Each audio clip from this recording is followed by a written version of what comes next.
तो फाइनली अलीज़े अपने पाँव पर खड़ी हो चुकी है। अलीज़े और ज़ुहैब जब घर वापस आते हैं तो रमशा और इसकी माँ अलीज़े को व्हील चेयर पर देखकर परेशान हो जाती हैं।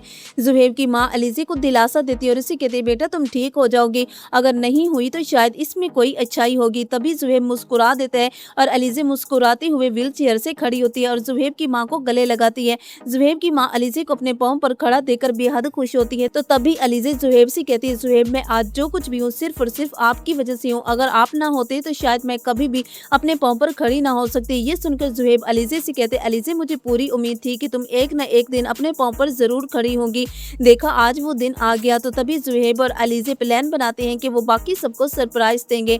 ज़ुहैब अलीज़े को लेकर ज़ुबैदा के घर पहुंच जाता है। समीर जब दरवाज़ा खोलता है तो अलीज़े अपने पाँव पर चल के घर में दाखिल होती है। प्रीशी और बारी भी वहाँ पर आए होते हैं। प्रीशी जब अलीज़े को अपने पाँव पर खड़ा देखती है तो बेहद खुश होती है। सबकी खुशी की कोई इंतहा ही नहीं होती। प्रीशी अलीज़े को गले लगाती है। घर वापस आने के बाद बारी प्रीशी से नाराज़ होता है, वो प्रीशी से बात नहीं कर रहा होता। तभी प्रीशी बारी से कहती है कि आप इस तरह मुझसे नाराज़ नहीं हो सकते और ना ही आप मुझसे मुंह मोड़ सकते हैं, आप पूछिए तो सही मेरे साथ क्या हुआ है। जिस पर बारी प्रीशी से कहते हैं, बताओ तुम अयान के ऑफिस में जॉब क्यों कर रही हो। तो तभी प्रीशी बारी से कहती है कि जो कुछ भी हुआ जाने अनजाने में हुआ, मुझे मालूम नहीं था कि वो अयान का ऑफिस है।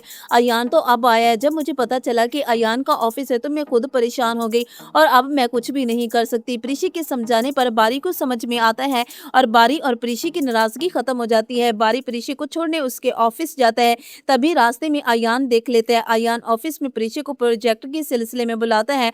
प्रीशी और अयान दोनों ऑफिस में बैठे बातें कर रहे होते हैं। तभी अनया अयान और प्रीशी को देख लेती है। प्रीशी के जाने के बाद अनया अयान से कहती है कि तुम और मैं दोनों एक ही कश्ती के मुसाफिर हैं, क्यों ना हम दोनों मिलकर अपनी मंजिल तक पहुंच सकते हैं। तो अयान अनया से कहते हैं कि मुझे प्रीशी से ज्यादा बारी पे गुस्सा आ रहा है। मैंने अपने दिल का हाल सबसे पहले बारी को बताया और बारी ने ही मेरे साथ धोखा किया है। तो तभी अनया अयान से कहती है कि तुम्हारा और मेरा मकसद एक ही है, क्यों ना हम दोनों मिलकर कोई प्लान बनाएं ताकि बारी और प्रीशी को अलग कर सके। ये बात सुनकर अयान हैरान होता है और वो अनया से कहते हैं कि तुम्हारा कहने का क्या मतलब है। तो तभी अनया अयान को वाज़ेह तौर पर बता देती है कि मैं बारी को हासिल करना चाहती हूँ और तुम प्रीशी को। हम दोनों मिलकर कोई प्लान बनाते हैं ताकि इन दोनों के दरमियान लड़ाई करवा सकें। तो व्यूवर्स, अब इस ड्रामे की 5 से 6 एपिसोड ही और दिखाई जाएंगी।